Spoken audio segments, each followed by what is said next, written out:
Good afternoon to you all, and a very warm welcome to the 15th Debenture debate. I'm Venetia Trayhurn, and I'm a member of the professional trustee team here at Debenture, and that's by day. This afternoon, I'm your host for today's virtual sparring session.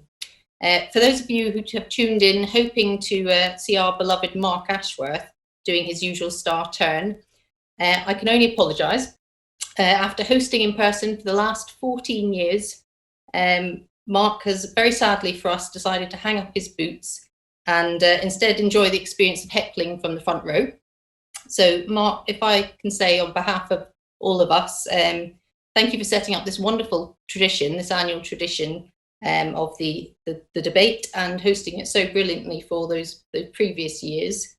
It's a great shame that we're not all sitting together today in the usual debating chamber. The one massive silver lining is that we've been able to extend the invitation to a much wider audience this year, which is all the better given the importance of the topic that we're going to be debating today. That said, I do very much hope that this virtual format is a one-off and that we can meet again face-to-face next year with the champagne and canapes in hand. So here's hoping. But for now, I hope those that ordered the refreshment boxes did have them delivered on time and to the right place.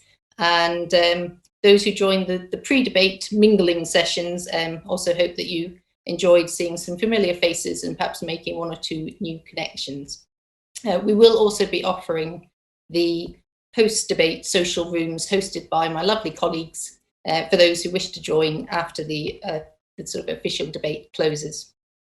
So our debate topic today is about tackling ESG issues and the best way to go about that.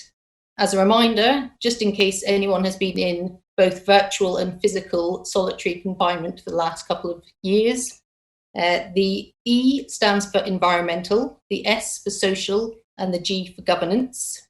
I think recently we've all been hearing a lot about the E element of these particular risk factors, and particularly I think climate change risk. But there's plenty our speakers could talk about in the very short time that we've allocated to them today. So it'll be interesting to see how much they stray into the areas of the social and the governance this afternoon.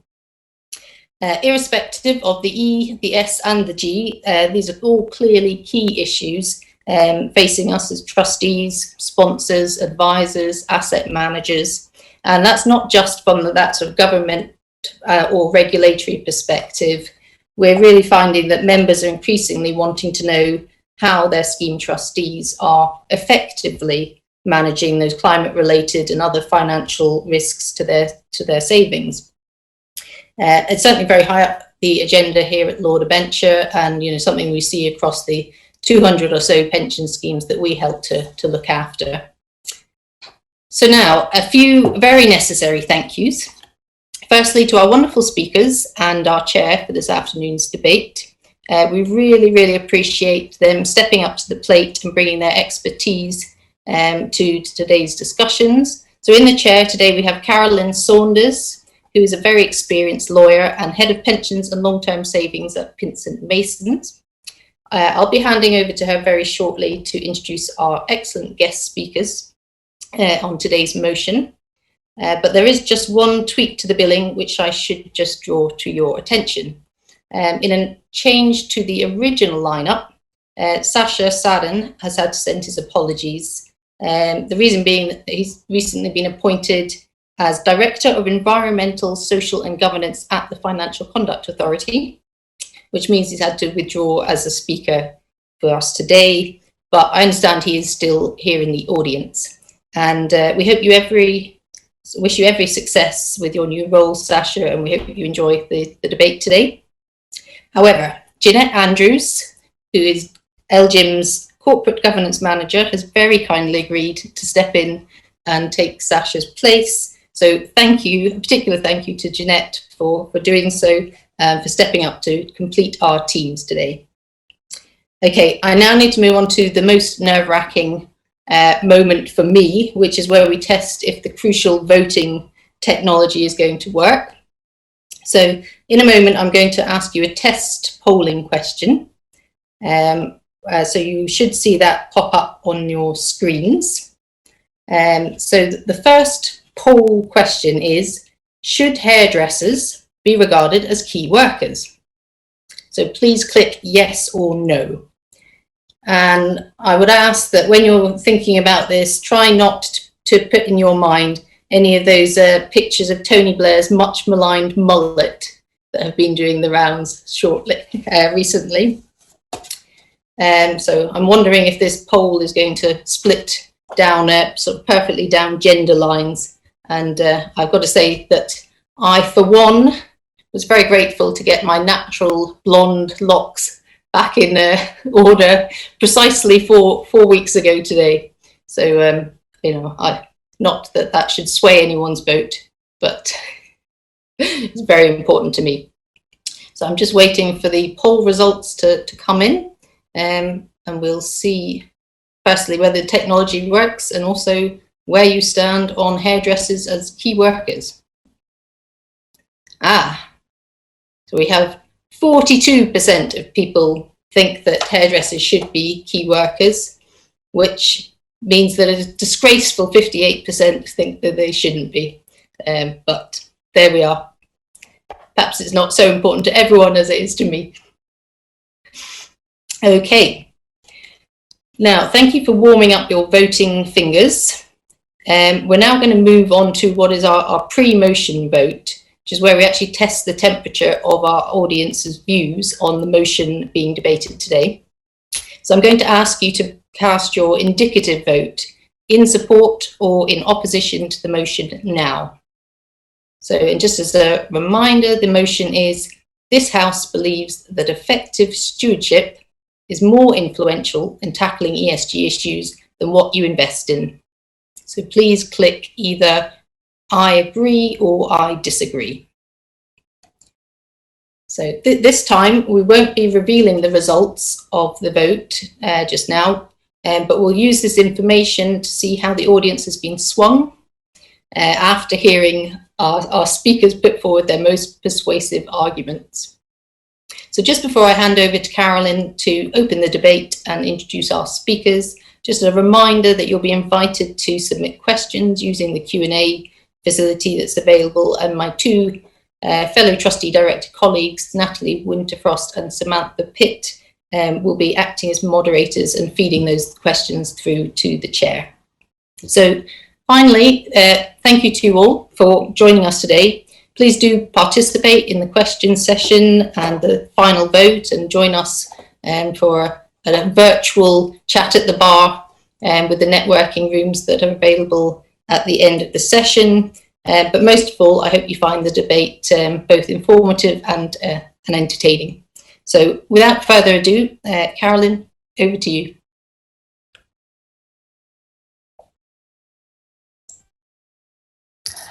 Thank you, Venetia, and good afternoon, everybody. So I'm Carolyn Saunders, and alongside Venetia, I'm delighted to welcome you all to this debate.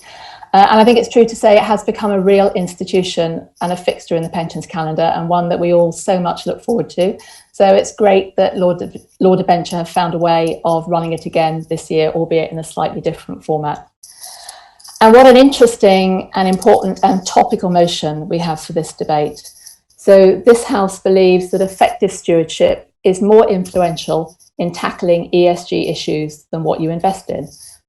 So in other words, and sticking with the hairdresser analogy, definitely key workers in my view, by the way, and speaking personally, very, very pleased that this debate is taking place after the hairdressers, like Venetia, on again, so that's great. But sticking with the hairdresser analogy, what we're really saying is, are you more likely to get the haircut you want by educating your hairdresser over time, or is it better to choose the right hairdresser in the first place? Now, being a bit more serious for a moment, and I'm conscious that I don't want to say anything which betrays where I sit on this motion, I did want to make a few more serious points. So as a pensions lawyer with a particular interest in ESG issues, I have been talking to trustees for some years now around their risks and responsibilities in this area. And I have to say that for some time, I think some of that fell on stony ground. So it has been fantastic, I think, to see over the past couple of years how much the environment has changed in that sense. And I think it's fair to say now that most trustees understand that they do need to consider ESG issues, even if they don't necessarily appreciate how they need to do that. And I think that's fantastic. But I think for those of us who are advisors in this space, whatever our discipline, we have a real challenge in supporting pension schemes through this, and possibly a challenge unlike any we've ever had. And I say that because, A, this is a complex area, but particularly I say that because the pace of change in this area is really, really fast. And it's not just change in the pension space, it's change from all sorts of different directions. So it might be technological developments, which are a response to climate change. It could be legal and regulatory developments in a particular sector in which pension schemes invest. So there are lots and lots of things that advisors we all need to be aware of. And I think it's really very difficult for any of us, however much time you spend in this area, to know it all. So it's so important to collaborate. More than ever, I think it's important for us all as advisors to collaborate and to share best practice.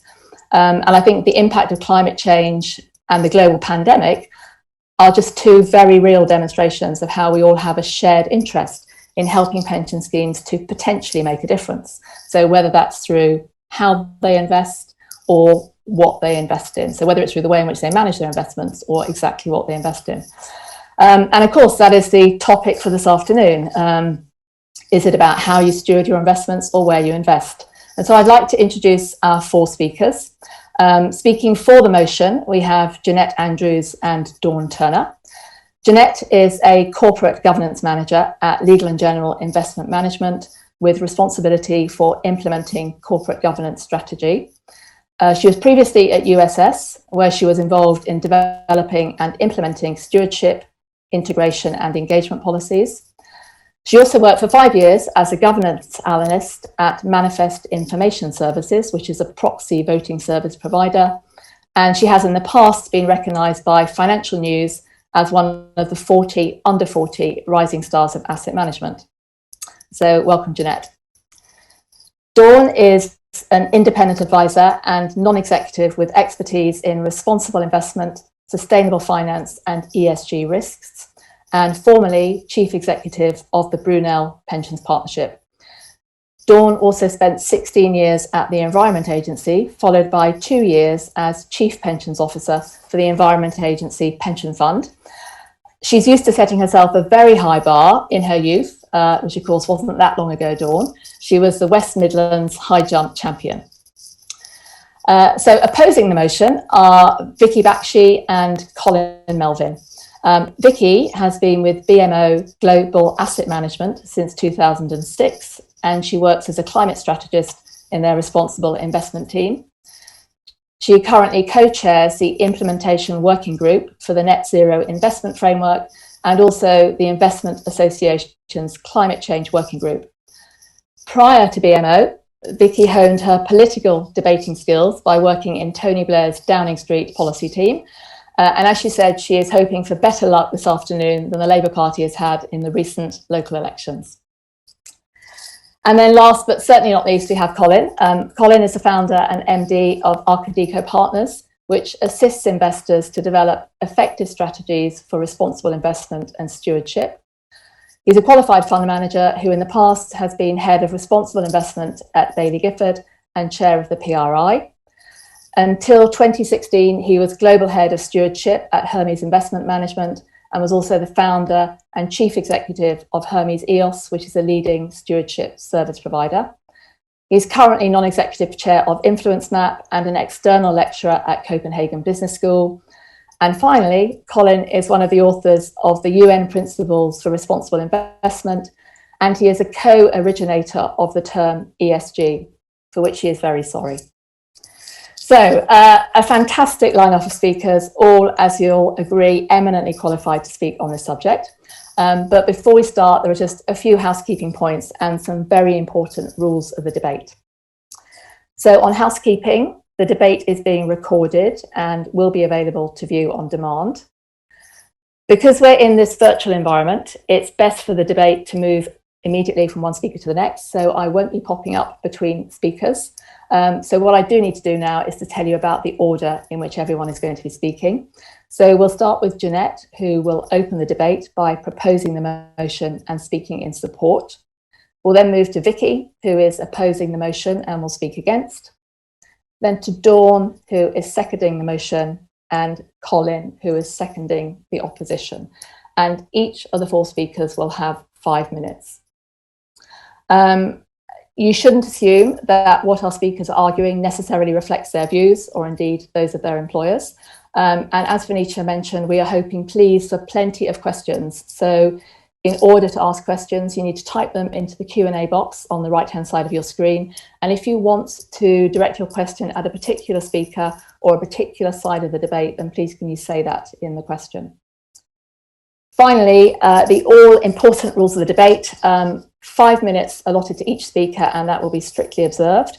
I will be making sure that each speaker is aware of the passing time and is aware of when their 5 minutes has come to an end. Second rule, no points of information or order will be taken from the floor during the speaker's allotted time. And the third rule, which is the most important rule of all, is that the chair's word is final. So on that note, I think we're ready to start the debate. Good luck to all of our speakers, and over to Jeannette, please, to propose the motion. Thank you very much. Good afternoon. So in the next 5 minutes, I hope to convince you all that by using your voice and calling and pushing for real, tangible change in the companies that you hold through effective stewardship is far more influential on tackling ESG issues, on changing corporate behaviour, and that it is the right thing to do than just turning your head and trying to walk away from the problem. Environmental, social, governance. These headings span multiple topics and themes. And we know it's not just the people like us on the panel, ESG enthusiasts, who care about these topics. Whether it's about Extinction Rebellion, access to COVID vaccines, high executive pay, having received large taxpayer bailouts and loans, or around your own personal data privacy and how that's been used by organisations. The general public, your pension members, hold strong views on these and many other ESG topics. And people do genuinely care about this. In LGIM's latest survey of 1,000 pension members, almost half of the people surveyed preferred to engage with ESG offenders before divesting, more than any other option. And more than half would be more engaged with their own pension if they knew that their money had a positive impact, with 25% even increasing their pension contributions. So how do you make that positive impact? By being a forceful steward of the assets that you manage. Many areas of ESG are about making the market better, bringing about market-wide changes, and you aren't able to divest from that. These need system-wide change. We say there isn't a good market. There isn't a market for good governance, but you definitely want to have good governance in any market that you invest in. And I'm just going to run through some examples now of where we see big systemic issues, and our engagement activity has triggered successful change and impact over the years. So firstly, diversity. LGIM started the campaign on diversity in 2011, where just 13% of directors on FTSE 100 boards were women, and in the FTSE 250, just 8%. 8%. You can't just invest in those 8% of companies and hope that the other 90% of companies realise that your non-divestment is because of diversity. You actually need everyone to change. You need everyone to get stuck in, and you need to force change in the system. Now, the FTSE 100 is at 36% women on the board, and the FTSE 250 is at 33%. Now, we don't believe that would have happened without the extensive investor stewardship on the topic, pushing with others through collaboration, using our votes, engaging with public policymakers and the government, pushing forward changes to the corporate governance code. Audit and accounting, not always a popular topic, but coming out of the global financial crisis, FTSE 100 companies had on average a 48-year relationship with their auditor, and now it's under 15 years. Now, why is that important? Well, we need accurate numbers to invest. We don't want a cosy relationship and lack of challenge. And who changed that? Investors, through dogmatic stewardship over the years, often in the face of corporate and audit firm dissent. Now, executive pay, my goodness, every year scandals hit the press, and we need to change this. It's a challenge, but one where we can be successful. FTSE 100 executive pensions were previously gold-plated for executives, with most companies contributing significantly more as a percentage of salary for their executives compared to the general workforce. In 2019, LGIM and other members of the IA pushed companies on this and used our voices for change. And now 98% have committed to align executive pensions to that of the workforce. And some of you have even increased workforce pension off the back of their review. And climate. Everyone talks about engagement versus divestment in relation to climate change, as if it's only a few problematic sectors. But it isn't. From aviation to technology, from finance to retail, everything needs to transition to meet our low carbon commitments. Poor companies would be delighted if the best stewardship companies stepped away and let them just carry on without effective oversight. But would pension savers, would regulators, would society, by being that forceful steward, by collaborating, by voting, by using our voice, we can demonstrate wholesale change can happen to the benefit of savers, pension members, society and our economy. Vicki, over to you.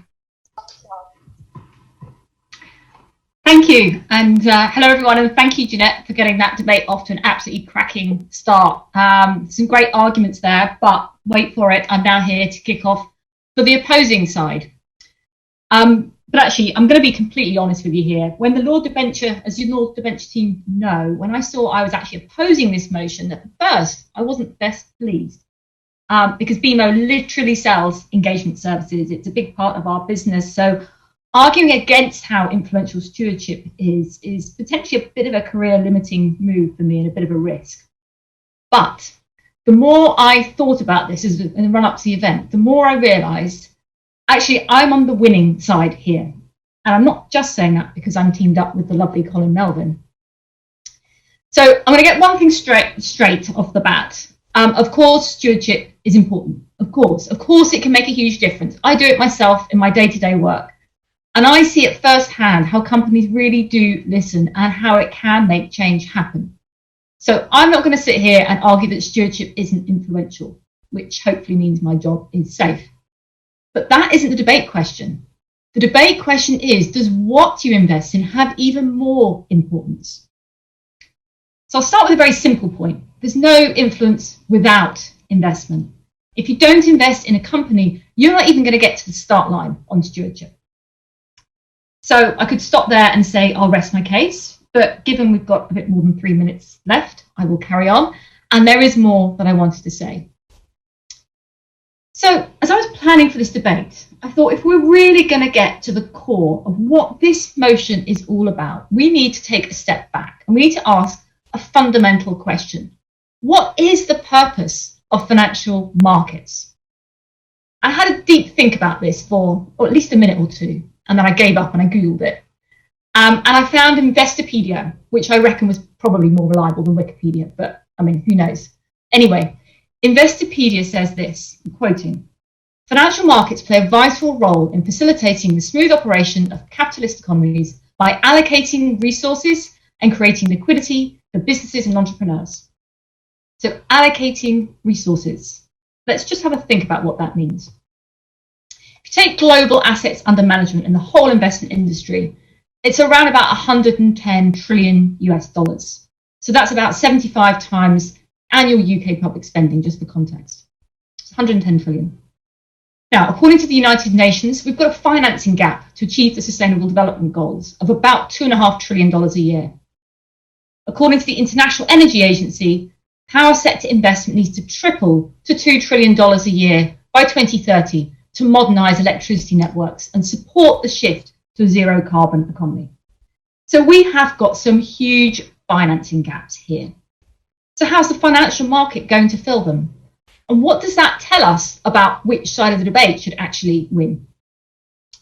I thought let's simplify this for the purposes of argument. So scenario one. Scenario one, you take the whole of that 110 trillion and you put it in passive funds.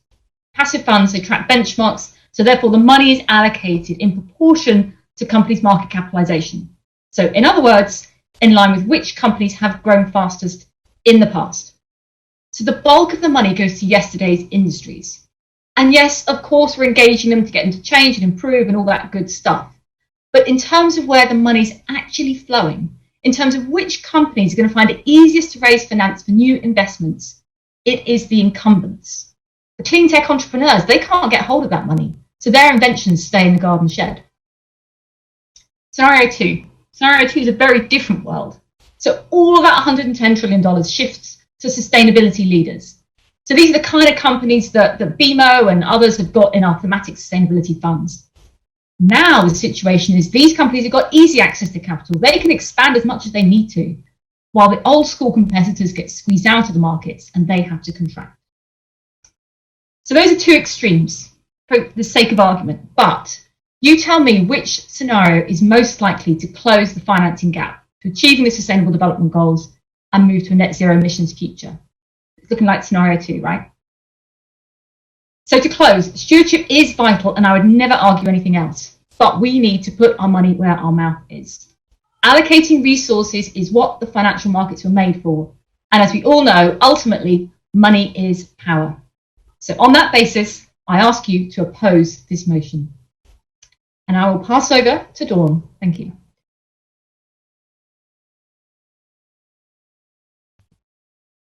Good afternoon, everybody. And first of all, I'd like to thank Jeannette for her opening speech in favour of today's motion, and thank Vicki also for bravely putting up the arguments against the motion. But I hope that I now can complete the argument for the motion by providing you with examples of actually how effective stewardship has succeeded and how it is needed across the globe on a general basis, as Jeannette was saying, to actually really move the whole of the economy forward. So money makes the world go round. 50 trillion pounds of it is invested in the companies that we buy from, that employ us and that shape the world we live in. And a lot of this money belongs to ordinary people, and we all have a stake in the way that it is spent. But many of the decisions on how it is invested are made behind closed doors. And this is where effective stewardship comes into play. And we believe that the investment system can be a force for good, and that effective stewardship is essential for our money to be used well and create a future that is better for all. The year of 2020 has opened our eyes wide to inequality, discrepancies, and how interconnected we are across the globe. Effective stewardship across our planet has never been more important than now. From an asset owner's perspective, which is what I was before I retired, we need companies to strategically perform over the long term with good governance in place, with people who have the strength of diversity and knowledge. A company should naturally perform better at managing and overcoming environmental risks, and to comprehend their societal impact and to take action to improve. When companies are not transparent, do not have the right leadership, have not got appropriate strategies in place, this is when targeted engagement is required to support, drive, challenge, and demand companies to take action, address the financial risks they face, and improve their performance. And this can happen at any time to any company, and therefore effective stewardship is a key tool that needs to be used by asset owners. To prove my point, I will provide 3 examples of collaboration, one each of E and one of S and one G, that show the power and the voice of asset owners and how engagement and stewardship is incredibly effective when well planned, persistent, consistent, and eye-opening. I'll start with an example leading on from what Jeannette said about women on boards and the work that 30% Club have been doing since 2011, when Jeannette was saying that actually only 13% of the FTSE 100 had women on boards. They've expanded, or they've been successful in their engagement and expanded that down to executives. And in 2017, only 8.2% of the FTSE 250 had executives on the boards, the p.l.c of boards. And by 2020, it is now 13.1%. Well, why is this effective stewardship? Well, the financial figures say it all. Of all the companies in 2017, the average net profit margin of companies with no women was 3.2%, whereas those with over 25% on the executive committees was 66.3%. And now in 2020, when we've seen the improvement of the percentages on those boards of executive women, 1.5% net profit is only being made by those companies, no women, and 10.6% with women representing more than 25% of executive committees. That is something that has been applied strategically across the board to all of those companies. My next argument is about what's happening in terms of climate change. When I was working for the Environment Agency Pension Fund, we formed an initiative called the Transition Pathway Initiative with the Church of England, FTSE Russell and the London School of Economics. It was required because there was no information readily available to see what the strategies of companies were that were aligned to Paris Agreement or their carbon performance. It has now grown and shown the effective stewardship being put in place for collaboration to an assessment of 401 companies representing 16% of global market value and covering 16 business sectors in 4 clusters of energy, industrials and materials, transport and consumer goods. We've heard from Vicki about the need to get to net zero targets. And now with 100 supporters representing $25 trillion assets under management, we see that a year ago, only 14 companies of those assessed by the TPI had genuine net zero targets. And yet within 1 year, through that across the piece, collaborative, strategic engagement, their number has doubled to 35 companies. That doesn't mean that the work has stopped, and therefore more effective stewardship is required so that the 47% of companies that are not aligned with the Paris alignment benchmarks do make a difference and step up for us all. And finally, I move to Share Action, which is a charity that has spent the last 12 years building the movement for responsible investment. They're now taking the movement worldwide. And we've seen that recently with an example of Tesco's, that with a prolonged engagement between a coalition of 7 institutional investors led by Share Action, Tesco's has now committed to increase the share of healthy products from 58% to 65% of the sales. And again, that is a start of engagement across the piece to enable society to change and to be healthy. Dawn, I've popped up because you're up to your time. I didn't want to interrupt you. That's okay. And therefore, my final point is strategic engagement is here to stay and is essential for us to all be here together, improving our planet for a better place to live in.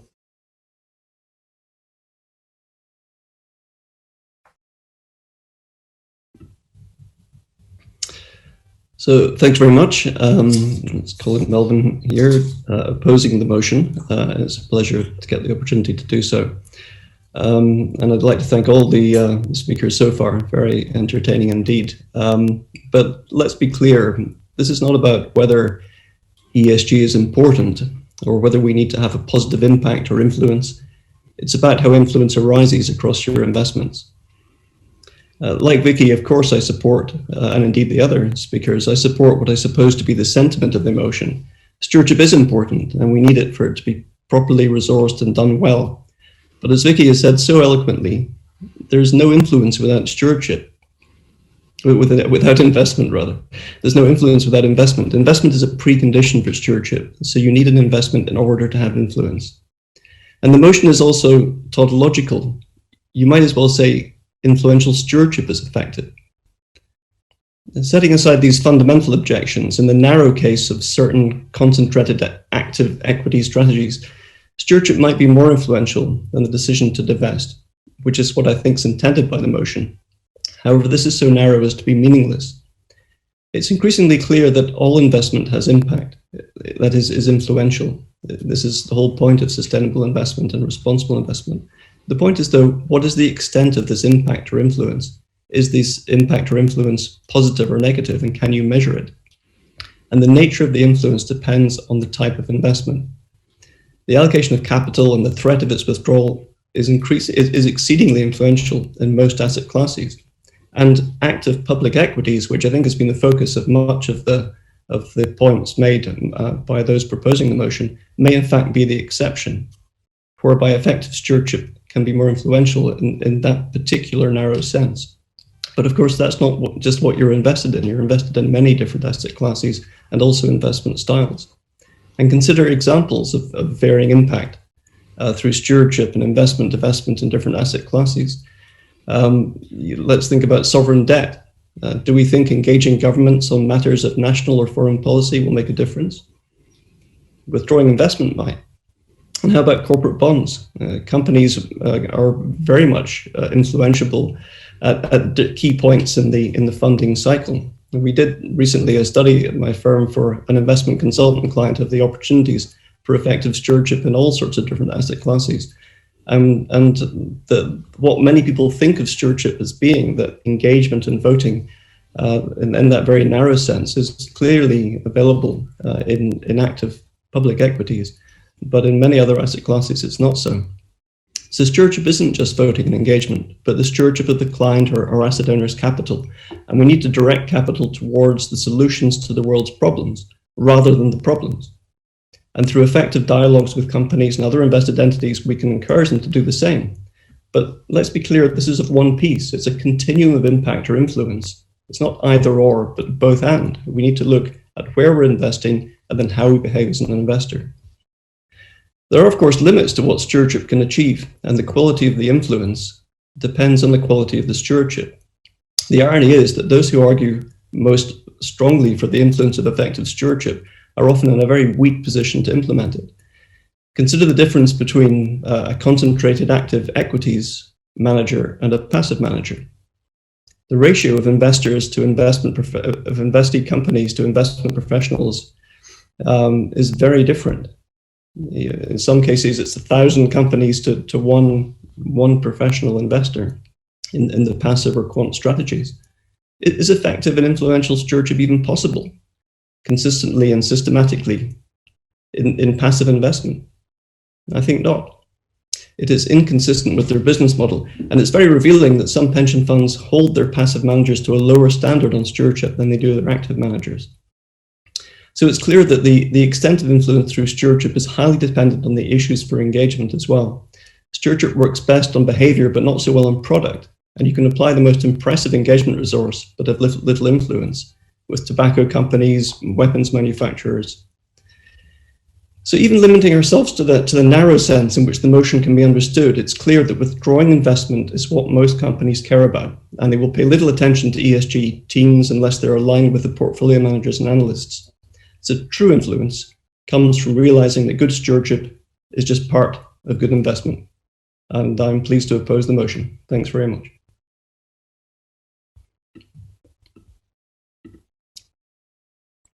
Gosh, well, thank you to all of our speakers for your really brilliant arguments. And if I can invite you all back on screen, please, for our Q&A session. So we have 15 minutes for this session. I'm delighted to say that we have loads of questions, so I don't think we'll be able to deal with them all in the time available, but we'll just choose a representative selection. So the first question, which I think I'll come to Jeannette and Dawn first for this question. So stewardship sounds great, but how does the average investor differentiate between corporate hype and the actual impact of corporate behaviours?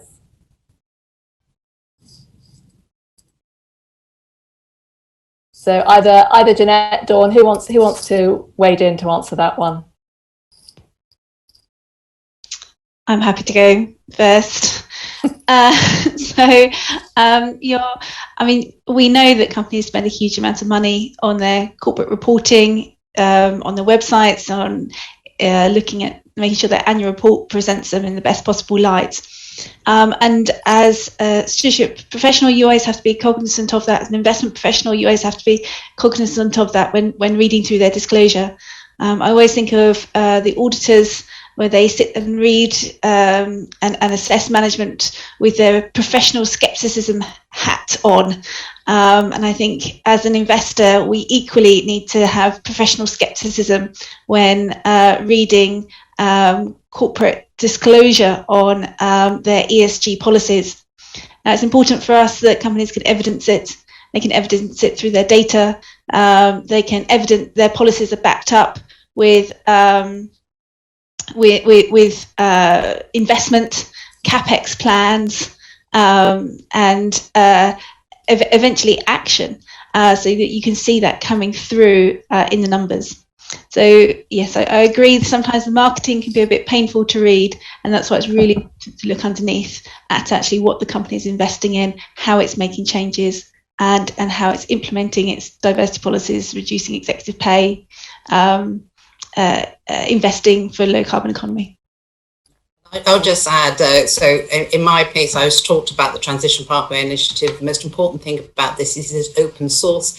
It's incredibly simple to look at and see what the strategies of companies are doing. So you can actually use that tool as a normal investor to see whether the hype is actually matched by the analysis of real professionals like the London School of Economics. And you'll see that in many cases, companies' disclosures are inadequate, not to standard, and they are just hyping it up and they need to do more. Thank you. I don't know if Colin, Vicki, if you have any comments in respect to what Jeannette and Dawn have said. Yeah, I'll comment on that. I shouldn't be agreeing, but I will agree with what they say, but I would take it a step further in the spirit of the debate and say, yes, absolutely. And that's the kind of information you should be taking into account when choosing which companies to invest in, because that's the type of information that will tell you what are the companies of the future, what are the companies that are going to benefit from the opportunities of responding to sustainability solutions, what are the companies that are going to grow their market share as the kind of old economy contracts. So I think that's the kind of logical conclusion of that argument. Thank you. And actually sticking with Vicki and Colin, and then I asked the same question to Jeannette and Dawn. Presumably there is a point where engagement has run its course and divestment is the only option. So is that that's for me to agree with or disagree with? Yeah, just to comment on. Well, again, it depends on the strategy. So there are certainly some. When I was working at Hermes, running the stewardship service, we had some clients who had that as a policy, so that they would be happy to invest in a certain company as long as there was some substantive engagement going on. But the moment they thought it wasn't working, they would then sell out, or it would start a process for doing so. So I think that's a legitimate tactic. But picking up something that Vicki said earlier, I think combining, for a lot of this discussion really is focused on, I hope you realize this, on active equities investment. And remember, you invest in many different things, but focusing on active equities, you want the ESG integration and the stewardship to be linked if you're the investor. That is, you want to draw the insights from stewardship into your investment decision making, and vice versa. It is a continuum. These are not separate things, and so the investment is essential for the stewardship to happen properly, and vice versa. Jeannette and Dawn, any comments on that? So just a reminder about they're coming a point where engagement has run its course and divestment is the only option. What are your views on that? So the debate is about effective stewardship, and I'll go back to another example I was using, which is share action. And their effective stewardship is the fact that they have a strategy, they have a plan, they know what their goals are, and they also know when they will have reached the end of their tether. That is still effective stewardship because they are engaging and using their stewardship, but with teeth.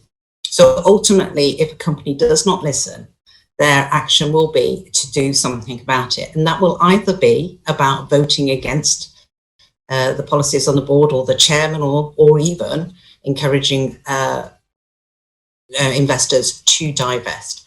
That does not mean it hasn't been effective stewardship. That's actually recognizing the company is not prepared to change, and that actually, as a financial investment, it is likely to be something that we would want to be invested in.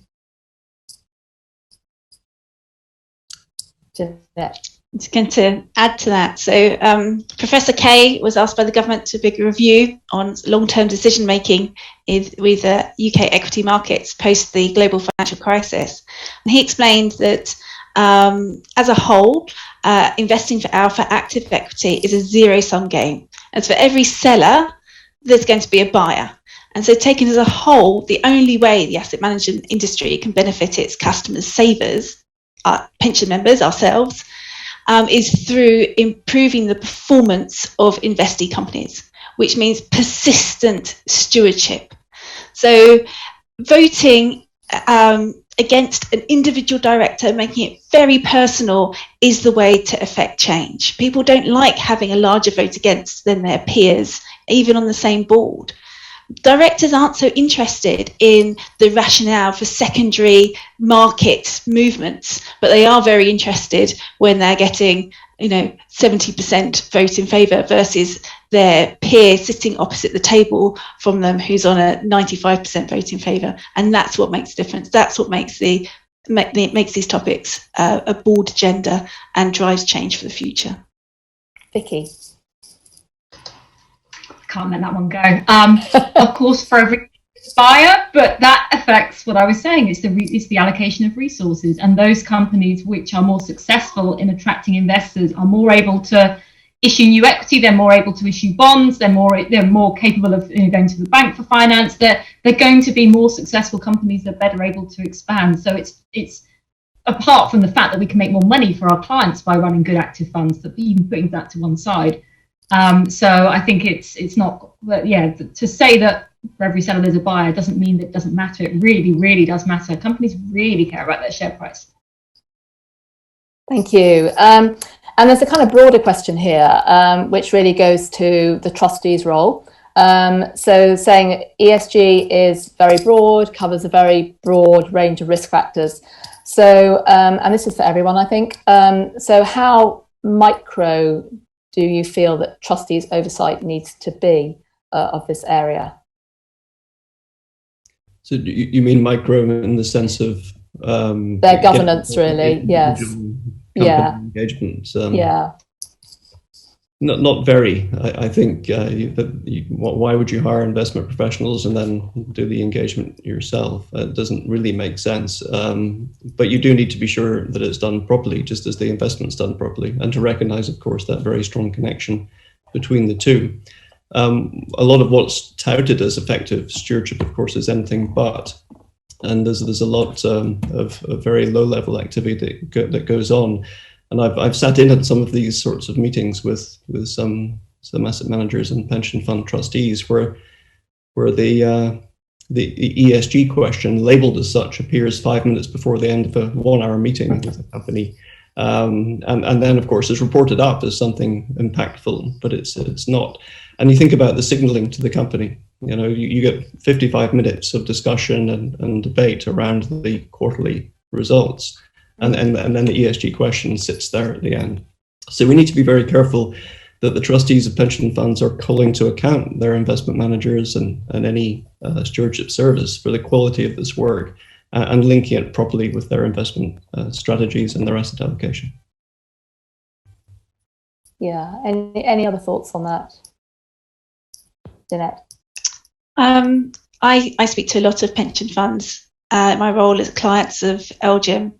And I'm always surprised at how frequently pension funds don't seem to appreciate how much power they have and how influential they are. Now, I work for a commercial asset manager. I feel the heat of my clients on my neck every day when I sit down. And that drives effective stewardship. It drives better discussions. It drives how we're thinking about the big thematic issues that are going to be impacting our clients. So asset owners are so important for pushing for effective stewardship, and it needs to be up on your agenda so you can differentiate who is doing it well and who is not. Coming back to the corporate disclosure question, it's equally as important for us as asset owners, as asset managers, to disclose to you what we're doing so you can differentiate between the marketing hype and who is actually making that real impactful change that you so need and your pension members so deserve. And picking up on the point you made there about members, do you think members are more interested in what is invested in or how the investments are stewarded? Any thoughts on that? I think right now they're interested more in what they're invested in. That's pretty clear. They should, of course, be interested in both. And I think there's scope for maybe on some sort of smartphone app or a stewardship app or something which connects the two. But yeah, retail and also the members and beneficiaries of pension funds are much more concerned in what they're invested in. That's their instinct anyway. Do others agree with that? Well, our survey results actually indicate the opposite, Colin, I'm afraid to say. We know that our DC members are really enthused about how their money can be used to change society, to have impact on their finances over the long term, to influence on the areas that they care about in their own personal life. So, for example, we even found that 25% of people we surveyed would even increase their contribution, if they had more information about how we were having a positive impact through our stewardship activities. So this is something that we know that can be used as a real asset for pension funds through engaging their members on pension issues. So it sounds like you've got a highly educated set of beneficiaries there, so you're doing a great job. It does depend, of course, how you ask the questions, and if you think about it on a global scale, not just LGIM's clients, you see there's still a big push for divestment and a big focus on what we invest in. You look at the Nordics or the Netherlands. So I think we've got to, if we could all perhaps take a leaf out of LGIM's book and educate on stewardship, I think that would be wonderful. And there's a question here about, I guess it's about covenant really. It's about whether you feel that schemes should be turning their attention more onto sponsors of DB schemes in terms of thinking about ESG issues in that context. Any thoughts on that? Yeah, Dawn. Yes, I mean, simply because if we go back to the very beginning of this is about actually financial risk that is generated from environmental, social and governance factors. And yes, this is the reason that it surprises me that people are still thinking that ESG is not something to be considered as a financial risk, but is still fluffy, is amazing. And we have seen so many examples where poor government, poor actions on environment, poor actions about society has absolutely impacted the financial performance and even survival of companies. And so that, yeah, if you're looking at a covenant, then whoever's in charge of that money really must be taking into account all financial risks. You don't cross a road by only looking straight ahead. You cross a road by looking at every aspect, left and right, and then you are more likely to be able to get to the other side safely and in one piece, rather than just looking ahead and hoping for the best. That's a great analogy, thank you. And I think there's a final question actually, because I'm just looking at the time. So this is for everybody, I think. Can you not influence simply by setting out, so instead of actually making the investment, can you influence by setting out the criteria that need to be met before you will invest, and then not making the decision to allocate unless you see those criteria being met? Should I? Yeah, Colin. Well, yes, I guess that. So there's much talk. What is sustainable investment? It combines the integration of ESG, as it's known, into investment decision making or longer term themes and stewardship. Those are the two things. And what you're describing is the first of those. So what you would seek to do is align your portfolios with a sustainable future, investing in the solutions the world needs rather than the problems. And that then, of course, is taking those issues into account in your investment decisions prior to investment. And then once you're invested, good stewardship, of course, is the right thing to do in order to promote a good outcome. So you would necessarily combine the two. Dawn.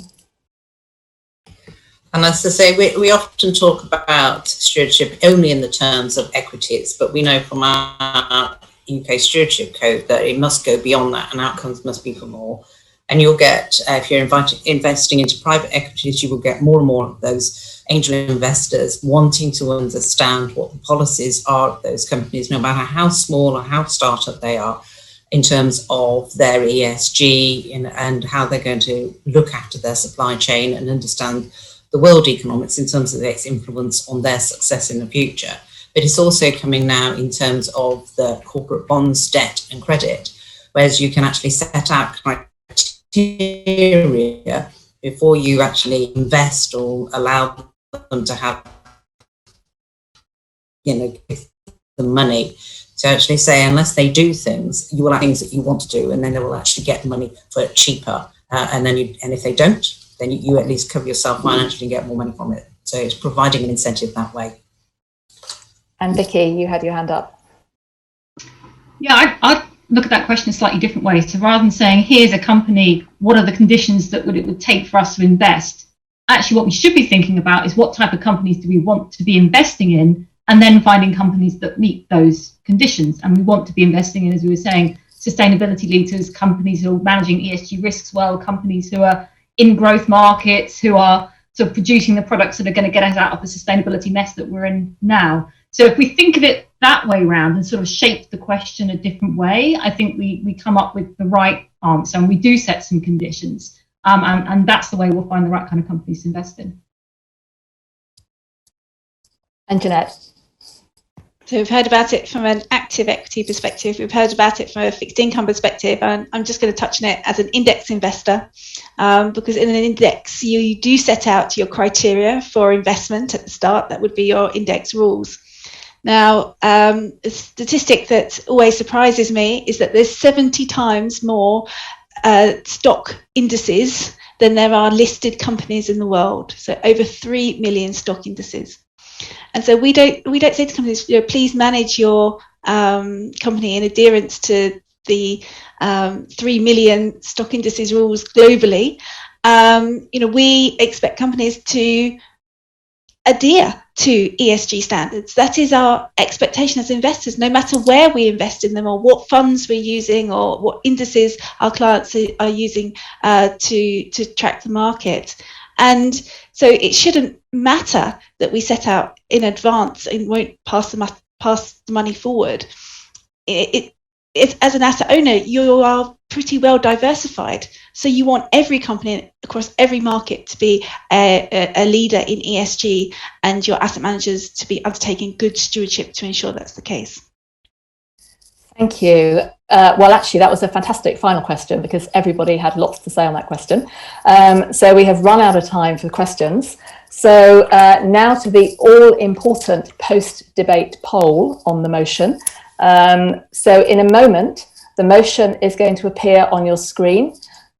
Please can you click on either agree or disagree, and you'll have 45 seconds or so to register your vote.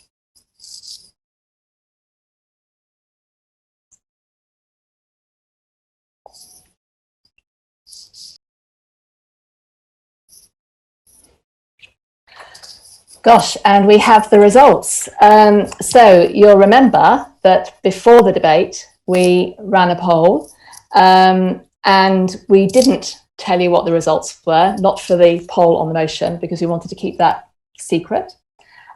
So before the debate, you voted almost 70%, so 69.59% in favour of the motion and 30.41% against. In this latest post-debate poll, 59.26% of you have voted for the motion, in favour of the motion, and 40.74% against the motion. So there has been a bit of a swing as a result of the debate. So particularly well done to those who are arguing against the motion. So that's to Vicki and Colin. But actually, very well done to all of our speakers.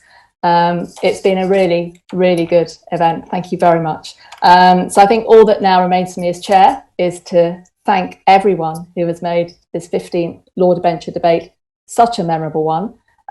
Most importantly, of course, all of our speakers, so Jeannette, Vicki, Dawn and Colin, you were all quite brilliant. Thank you for your considerable time and effort and debating skills. And thanks to everyone out there in the audience for participating so enthusiastically with your questions and for getting onto the poll and for indicating your preference. And of course, a really big thank you to LawDebenture for organising and hosting this event and making it possible in this virtual environment. And I'll just hand back to Venetia for some final words. Thank you very much, Carolyn, and to all of our speakers who are passionate and knowledgeable. And I feel like I've learned a hell of a lot in the last 45 minutes or so. I've been scribbling away. And I love it when this sort of result occurs, because everyone can come away thinking that they are the winner. Obviously, those who got the highest vote are the winners of the motion, but those who were on the had the more tricky challenge, but managed to swing the audience by around 10%, can also give themselves a good pat on the back. So well done, and thank you all very much indeed. Really is appreciated, and I say I've learned a tremendous amount, and I hope that all our audience have as well. And I've also found it as enjoyable as I did. So we're going to close the formal event now, but for those who would like to stay on to join one of the social rooms, the virtual rooms, then you can do so by clicking on the networking rooms option on the left-hand menu. And from there you can enter the room that you were allocated, which should have been an email sent by Kate Cullen to you this morning. But if you're not joining us there, then thank you very much indeed for your attendance.